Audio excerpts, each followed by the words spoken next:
বিমল খাবো মা। বিমল খাবি? আমি বিমল খাবো, কি মজা, জর্দা দিয়ে বিমল খাবো। লুকিয়ে লুকিয়ে বিমল খাওয়া, দাঁড়া বিমলের মালিককে আনি।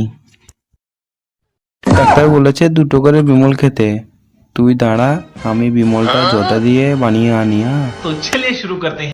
মা একটু বিমল দাও, চিবিয়ে চিবিয়ে খাবো। দাঁড়া আমি একটা খেয়ে নি।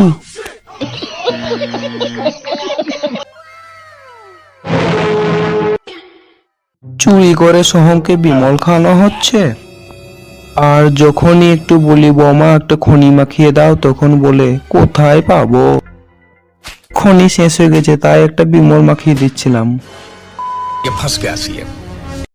হিরো একটু দাঁড়াও, আমি একটা বিমল কিনে আনি।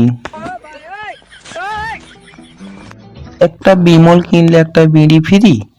নতুন বিমল এসছে তাই বিড়ি ফ্রি দিচ্ছে। अरे कहना क्या चाहते हो? আচ্ছা কাকু, এখানে খনির দোকান আছে? এখানে তো খনি পাওয়া যায় না, বিমল পাওয়া যাবে নাহলে বিড়ি। কাকু আপনাকে আমার দ্বিতীয় বাবা মতন দেখতে। বাবা এখানে বিড়ি দোকানটা কোন দিকে? कौन है ये लोग? कहां से आते हैं?